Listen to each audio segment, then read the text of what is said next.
Olá, pessoal. Agora a gente vai para a nossa segunda aula, em que a gente vai discutir a regulação coordenada da glicólise e da gliconeogênese, lembrando que elas precisam ser reguladas mutuamente e exclusivamente. Porque se você estimular as duas ao mesmo tempo, a gente vai ter simplesmente um desperdício de energia, porque as duas reações elas vão simplesmente gerar a hidrólise do ATP, ou seja, você vai estar gastando ATP para produzir calor apenas. Então a gente vai estudar a diferença entre as hexocinases do músculo e do fígado, quais são os reguladores da glicólise e da gliconeogênese e como que a insulina e o glucagon vão interferir nesse processo. Em relação às hexocinases, vamos só dar uma revisada no que elas fazem. Então a gente tem a glicose no sangue, ela entra para a célula, ok? Então a gente aqui tem a membrana plasmática e essa glicose ela pode sair. Então a gente tem um equilíbrio, a glicose ela entra e sai da célula. Porém, uma vez que você fosforila essa glicose, formando a glicose 6-fosfato, ela fica presa dentro da célula, ela não consegue mais sair. Então ela fica capturada dentro da célula. Então a hexocinase, ela simplesmente vai medir para a gente, né, de forma simplificada, essa capacidade que a célula tem de prender a glicose dentro dela, para utilização, tanto para gerar energia quanto para formar formas de armazenamento, tudo bem? Então a hexocinase, ela não é comprometida com a glicólise, tomem cuidado com isso. A hexocinase também é uma enzima da via das pentosas fosfato, também é uma enzima da síntese de glicogênio, ela apenas vai fazer com que a glicose fique presa dentro da célula, ok? Inclusive, uma etapa determinante da gliconeogênese é você poder tirar o fosfato da glicose. Só quem vai conseguir fazer isso são aquelas células especializadas na gliconeogênese, são os hepatócitos e algumas células renais. Elas conseguem tirar o fosfato. E só quando você tira o fosfato da glicose, né, 6-fosfato, para formar a glicose livre, ela consegue sair da célula. Então, por exemplo, por isso que o músculo não consegue liberar a glicose. Mesmo que ele consiga quebrar o glicogênio, quando ele quebra o glicogênio, ele forma glicose 6-fosfato. Essa glicose 6-fosfato não pode sair da célula, então o músculo não tem essa capacidade. Isso é muito importante de vocês conseguirem entender, tudo bem? Então a hexocinase é essa capacidade de prender a glicose dentro da célula. Esse gráfico fala da velocidade inicial, mas a gente pode entender ele como atividade enzimática, beleza? E aí lembrando o que é Km. O Km é aquela concentração em que você atinge metade da saturação das enzimas. Então, no músculo, a gente tem a hexocinase 1. Essa hexocinase, ela tem um Km muito baixo, isso significa que ela rapidamente se satura com glicose. E depois que ela satura, não adianta você aumentar a glicose, isso não vai aumentar a atividade dela. Então, na faixa normal de variação da glicose, né, com os nossos períodos de jejum entre as refeições, a gente tem uma variação quase ínfima, uma variação insignificante da atividade da enzima. Ela vai funcionar independentemente disso. Enquanto que no fígado, olha só o tanto que ela varia. Tudo bem? Por quê? Porque ela tem um Km alto, demora muito para ela se saturar. E enquanto ela não satura, ela depende fortemente da concentração do substrato.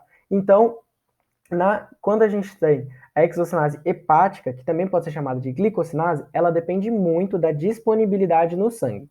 Enquanto que a hexocinase muscular, ela independe da concentração no sangue. E isso diz muito a respeito da função desses órgãos. O fígado, eu quero que vocês gravem isso de agora até o final da bioquímica e até o final da vida de vocês. O fígado é um órgão altruísta. Ele está preocupado em garantir o bom funcionamento dos outros órgãos. E os outros órgãos, eles precisam de substratos, substratos energéticos ou substratos estruturais. Então o fígado ele tem esse grande papel de fornecer o substrato para os outros órgãos. Então, ele não vai utilizar a glicose se tiver pouca no sangue. Se tem pouca no sangue, ele vai usar pouquinho. Enquanto que o músculo, ele não está nem aí. Ele vai executar a função dele. A função dele é fazer a contração. Então, se você está num exercício físico, ou seja, o músculo está em alta atividade, ele vai usar muita glicose. Se você está em repouso, ou seja, o músculo está em baixa atividade, ele vai usar pouca glicose. Então, ele vai usar de acordo com a necessidade dele. Enquanto que o fígado, ele vai se preocupar com o quanto de glicose você tem disponível. Ele vai utilizar de acordo com a disponibilidade sanguínea. Tudo bem? Bem, e a glicose, ela no fígado, ela também atua como um regulador da glicólise. Então vamos entender como funciona esse papel. A glicose, ela vai entrar, né, na célula e quando ela entra, ela vai promover a dissociação da hexocinase dessa proteína reguladora. O que é isso? Essa proteína reguladora, ela se liga na hexocinase e prende ela dentro do núcleo. E dentro do núcleo ela não vai fazer nada, tudo bem? Então, com isso você impede o funcionamento dela. Mas a glicose consegue fazer a dissociação desse complexo. E aí a hexocinase vem para o citosol, onde ela executa a função dela. Então a hexocinase no citosol, ela vai fazer com que a glicose fique presa dentro da célula. Com a glicose presa dentro da célula, ela pode seguir vários caminhos. Se ela seguir pela glicólise, ela vai começar a gerar energia. Porém, quando você não precisar mais de energia, a gente vai ter uma coisa que vai acontecer em vários momentos aqui na bioquímica. Se o produto final da via já está produzido, não há necessidade de produzir, vai começar a acumular os intermediários um por um. Então, se a glicólise começar a não ser mais necessária, vai começar a acumular piruvato, vai acumular fosfenolpiruvato e vai acumulando um por um, até que eventualmente vai acumular a frutose 6-fosfato. Bem? Então, quando a frutose 6-fosfato acumula, não é porque você está usando muita glicólise, mas é porque a glicólise está acontecendo sem necessidade. Você está começando a acumular os intermediários, não tem mais por que continuar. Então, quando você começa a ter esse fenômeno, a frutose 6-fosfato acumulada, ela vai promover a associação da hexocinase 4, né, a hexocinase hepática, com essa proteína reguladora, desativando, portanto, a entrada de glicose na célula. Bem? Melhor dizendo, né, a prisão da glicose dentro da célula. Então, só que o que eu quero que vocês entendam? Se a glicólise está sendo bem utilizada, se você precisa de energia, a frutose 6-fosfato não vai acumular. Mesmo você tendo glicólise, ela está sendo rapidamente consumida para gerar o próximo produto, para o próximo produto, e assim gerar energia. Bem? Então, só quando você não tem a necessidade de glicólise que começa a acumular o substrato. Então, o que você faz? Desativa a glicólise, tudo bem? Para de entrar glicose, vai parar de ter glicólise. Está acumulando substrato, não tem para que continuar. Beleza? Então vamos entender como que outros reguladores, né, vão interferir nisso. Um importante ponto de regulação da glicólise e da gliconeogênese é a PFK1, que é correspondente à FBPase 1 na gliconeogênese. Então aqui para baixo é glicólise e para cima é gliconeogênese. A gente vai ter que esses três reguladores aqui estão relacionados com a disponibilidade energética da célula. Então, se a célula está com muito ATP, quer dizer que ela não está usando ATP. Quer dizer que ela produziu ATP, mas ela não está gastando. Então, se você tem muito ATP, isso inibe a glicólise. Por quê? A função da glicólise é gerar energia, mas você já tem energia, então não tem para que continuar. Por outro lado, o ADP e o AMP, eles são produtos da quebra do ATP. Então, quando você está gastando energia, você quebra o ATP para formar ou ADP ou AMP. Depende, às vezes você quebra um fosfato, às vezes você quebra dois. E aí, com isso, quer dizer que o quê? Que você está gastando o ATP e você precisa produzir ele de volta. Você está com pouco ATP. Então, eles precisam ser convertidos de volta ao ATP. Então, você vai estimular a glicólise. Percebam aqui, esse triângulo significa que estimula. E existe ainda o citrato. O que acontece? O citrato ele é um dos intermediários do ciclo de Krebs. E o ciclo de Krebs está intimamente relacionado com a cadeia transportadora de elétrons. Então, quando você não tem mais necessidade energética, a cadeia começa a parar, porque a função dela é produzir energia. Se você já tem energia, ela começa a parar. Nisso que ela para, vai parando tudo atrás dela. Então, parou a cadeia transportadora de elétrons, o ciclo de Krebs vai parar também. E o citrato, ele é o primeiro intermediário do ciclo de Krebs. Então, quando você tem a parada do ciclo de Krebs, vai começando a acumular um por um dos intermediários, inclusive o citrato. Então, o citrato começou a se acumular lá no ciclo de Krebs, e o ciclo de Krebs está dentro da mitocôndria. Quando ele fica numa concentração muito alta, ele sai da mitocôndria e vai para o citosol. Quando ele chega no citosol, ele vai inibir a PFK1, porque ele fala, olha, o ciclo de Krebs não está funcionando mais para nada. Então, para de produzir piruvato, não tem o que fazer com o piruvato. Porque o piruvato vai ser transformado em acetil-CoA. Mas o que você vai fazer com esse acetil-CoA? O acetil-CoA não consegue entrar no ciclo de Krebs, ele está parado. Então, não é bom. Para de produzir acetil-CoA, não tem necessidade. Então, o citrato ele vai atuar parando a glicólise, porque ele quer dizer que o ciclo de Krebs já parou, que não está mais produzindo energia, já tem energia suficiente na célula. Bem, e desses reguladores aqui, a gente falou principalmente da regulação da glicólise. A regulação da gliconeogênese pode parecer que ela é menos regulada, mas a gente vai ver. É porque ela acontece em um órgão específico e tem uma regulação específica nesse órgão, que é o fígado, tudo bem? Mas o AMP, ele inibe a gliconeogênese. Por quê? Porque gliconeogênese gasta muita energia, lembra? Gasta 6 moléculas energéticas, além de 2 na ADH. Então, se você tem pouca energia, para a gliconeogênese, não tem jeito. Você não vai conseguir fazer gliconeogênese sem energia. Aqui nesse gráfico a gente só consegue perceber, né, que quando a gente tem pouco ATP, a atividade da PFK1 ela está aumentada, né? Se a PFK1 está com a atividade aumentada, isso quer dizer que a gente tem um estímulo da glicólise, bem? Minha letra é horrível nisso aqui, inclusive coloquei acento no lugar errado. Bem, então vamos falar do fígado. No fígado a gente tem uma regulação coordenada. Por quê? Porque lá acontece gliconeogênese. Então lá é que você tem que se preocupar.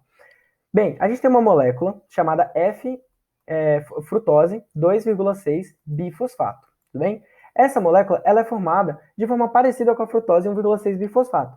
Né? Ela vai ser formada a partir da frutose 6-fosfato, a partir de uma enzima, só que em vez da PFK1, a gente tem a PFK2. Essa enzima vai produzir F26BP, F26BP, e a F26BP, eu quero que vocês olhem nesse gráfico. Na presença de F26BP, a PFK1 tem uma atividade aumentada, ou seja, ela estimula a glicólise. Enquanto que, quando a gente olha que a FBPase 1, que é gliconeogênese, a gente tem que a atividade ela fica diminuída na presença de F26BP. O que a gente conclui disso? Que a F26BP ela estimula a glicólise e ela vai inibir a gliconeogênese, tá ok? Beleza. E como que isso se encaixa, né, no contexto hormonal? A gente vai ter o seguinte, como eu falei para vocês, a gente tem a F6P, né, a frutose 6-fosfato, sendo convertida em F26BP pela enzima fosfofrutocinase 2, tá ok? E a gente tem que o contrário pode acontecer pela FBPase, lembra que a gente tem a FBPase na FBPase 1 na gliconeogênese, aqui é a FBPase 2, tá ok? Quando a gente aumenta a F26BP, a gente vai estar estimulando a glicólise.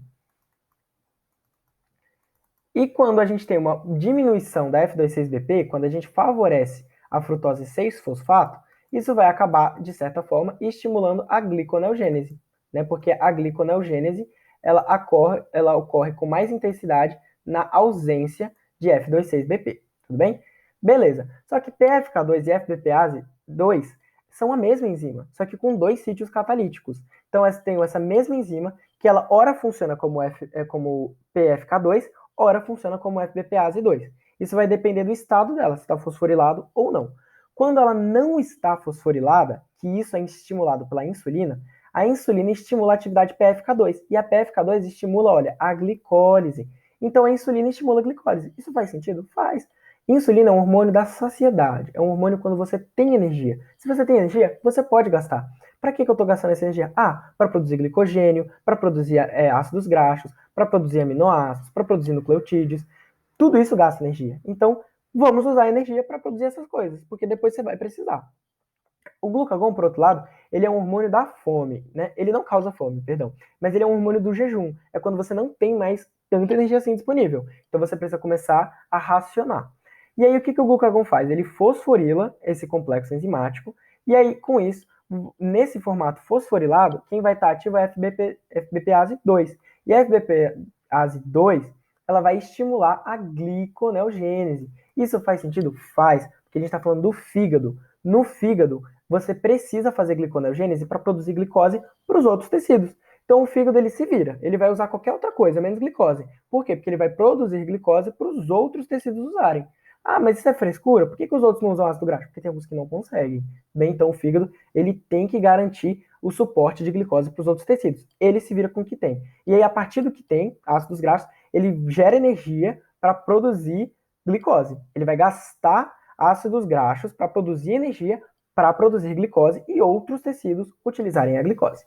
E para finalizar, o que a insulina faz no músculo? Ela vai estimular a entrada de glicose pelo GLUT4, ela estimula a exocinase também, então ela estimula a captação mesmo da glicose, a prisão da glicose dentro da célula, porém ela não vai acabar estimulando a glicólise. Ela vai estimular, na verdade, a síntese de glicogênio. Por quê? Porque a insulina é quando você tem energia. Então, já que você tem energia sobrando, vamos fazer uma reserva? Vamos guardar um pouquinho? Pode usar na glicólise.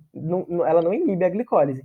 Mas ela vai falar assim, guarda um pouquinho também para o glicogênio. Porque no momento que você precisar, você usa esse glicogênio. Se agora você está de boa, aproveita e faz um estoque, tudo bem? É como se fosse uma poupança, assim, para quando você precisar, você poder utilizar. Tudo bem, pessoal? Então era isso.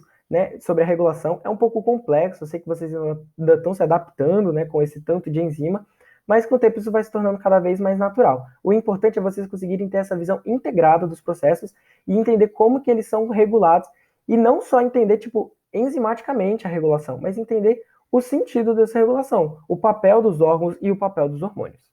Então, até a próxima.